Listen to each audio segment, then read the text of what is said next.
पत्नी से पति का बहुत लगाव था, तो उसने कहा मैं तुम्हें कभी नहीं छोड़ना चाहता। बोले एक उपाय है और भगवान से मांगो। उसने कोई ध्यान नहीं दिया। दोनों का जब शरीर छूटा और एक राजा की राजकुमारी बनी हो, पर उसी राजा के यहाँ जहाँ बहुत से हाथी रहते थे उनमें हाथी का बच्चा बन करके वो आया, तो वो भी नौ किशोर अवस्था का हाथी हुआ, रो रहा था। राजकुमारी भजन करने वाली थी, उसने दृष्टि से देखा कि मेरा पति हाथी की योनि में आया है।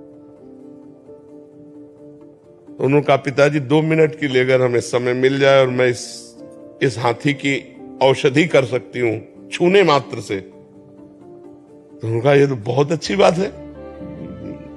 नजदीक गई और कान में कहा तू चिंता मत कर, जयमाला तेरे ही गले में डालूंगी। और सुन, पीछे तूने भजन नहीं किया इसलिए हाथी की योनि प्राप्ति की। अब अगर तू मेरी बात मान ले, अब राम राम कृष्ण कृष्ण जप ले, तो अब हमारा तुम्हारा मिलन भगवान के यहाँ होगा, क्योंकि अब मैं चूकूंगी नहीं, अब तेरे में नहीं फंसूंगी। तेरे में फंसने के कारण मुझे राजकुमारी जन्म हुआ नहीं, मैं भगवान को प्राप्त हो जाती। हाथी बड़ा प्रसन्न हो गया। रानी जो राजकुमारी थी, बड़े बड़े राजकुमार आए थे, किसी को नहीं। तब सबने मजाक बना दिया कि राजकुमारी पागल हो गई। तब उसने कहा पागल नहीं हुई, अपने पूर्व जन्म की बात बताकर कहा मैं इसी हाथी के साथ रहूंगी। और वो हाथी को रोज भगवान की कथा सुनाती, भगवान का नाम कीर्तन सुनाती। जब हाथी मरा फिर उसका शरीर छूटा, दोनों भगवान के धाम को गए।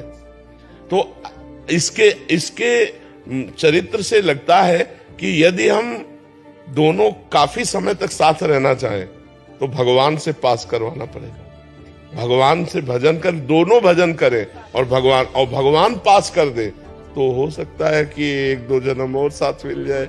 हेले अपने सोचने से तो होगा नहीं, कि इसलिए नाम जप करें, दोनों भजन करें, तो लंबे समय तक ऐसा हो सकता है कि भगवान कृपा करें। इस बार पति पत्नी रहा, अगली बार वो पत्नी बने, तुम पति बन जाए।